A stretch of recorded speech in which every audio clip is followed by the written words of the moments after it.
Good morning dear student. Online teaching में आप सभी बच्चों का स्वागत है। बच्चों, आज हम अध्याय करने वाले हैं वर्ण विन्यास। वर्ण विन्यास से पहले आपको मैं बताना चाहूँगी कि भाषा के 4 कौशल माने जाते हैं: सुनना, बोलना, पढ़ना और लिखना।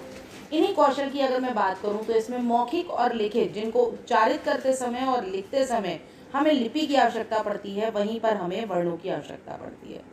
भाषा की सबसे छोटी इकाई जिसके खंड नहीं किए जा सकते उसको हम वर्ण कहते हैं, और इसका एक दूसरा नाम है जिसे हम अक्षर कहते हैं। अब आ जाती है वर्णमाला। वर्णों का व्यवस्थित क्रम या उसका जो समूह है वो वर्णमाला कहलाता है। वर्णमाला में वर्णों की संख्या जो है वो 52 होती है, और इसको देवनागरी लिपि में लिखा जाता है, यानी उसकी सहायता हमें लेनी पड़ती है। वर्णमाला में अगर मैं बात करूं तो वर्णमाला में स्वर और वर्णों के जो भेद होते हैं वो 2 होते हैं: स्वर और व्यंजन।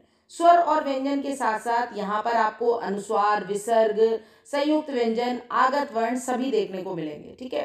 अब यहाँ पर अगर मैं बात करूँ अनुस्वार और विसर्ग की, जो कि अंग की मात्रा और आहा का जो साउंड है वो आपको यहाँ पर दिखाई देगा।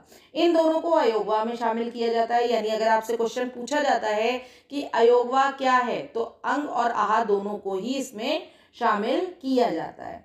अब अनुस्वार विसर्ग का प्रयोग हम कहाँ करते हैं? ज्यादातर संस्कृत भाषा में विसर्ग का प्रयोग किया जाता है।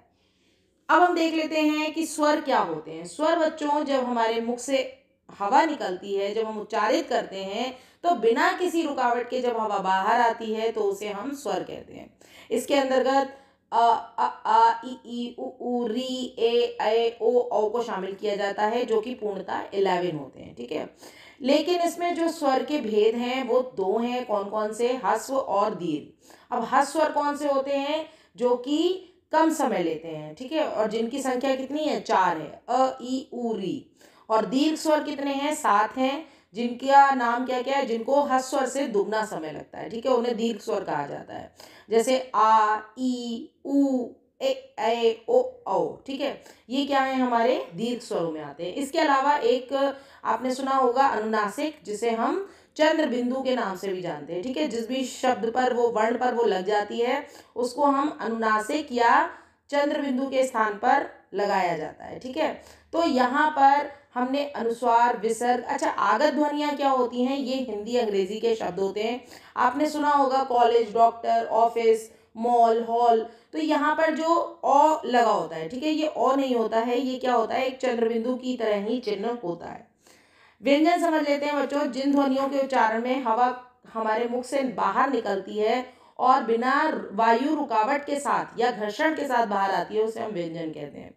व्यंजनों का उच्चारण सदैव स्वर की सहायता से होता है। अगर स्वर नहीं मिलता तो वो आधा कहा जाता है, और उसके नीचे एक आड़ी तिरछी लाइन ड्रॉ की जाती है जिसे हम हलंत कहते हैं।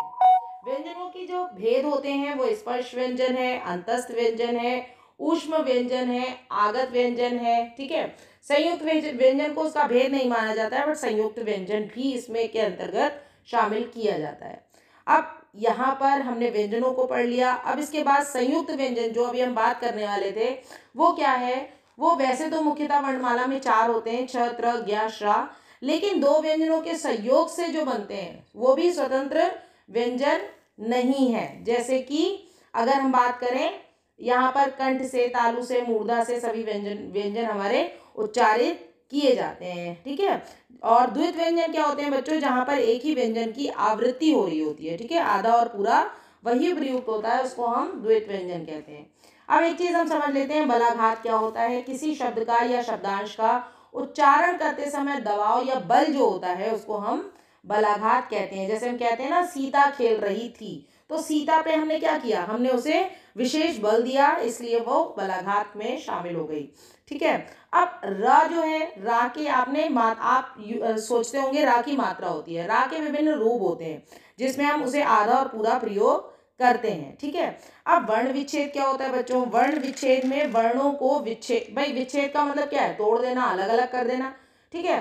तो वर्ण विच्छेद क्या होता है? जब हम किसी शब्द को अलग के वर्णों को अलग अलग कर देते हैं तो वो वर्ण विच्छेद कहलाता है। जैसे कमल को अगर हमें करना होगा तो क प्लस अ प्लस म प्लस अ प्लस ल प्लस अ। ठीक है। तो ये हम इस तरीके से वर्ण विच्छेद करते हैं। आशा करती हूँ आपको ये समझ में आ गया होगा।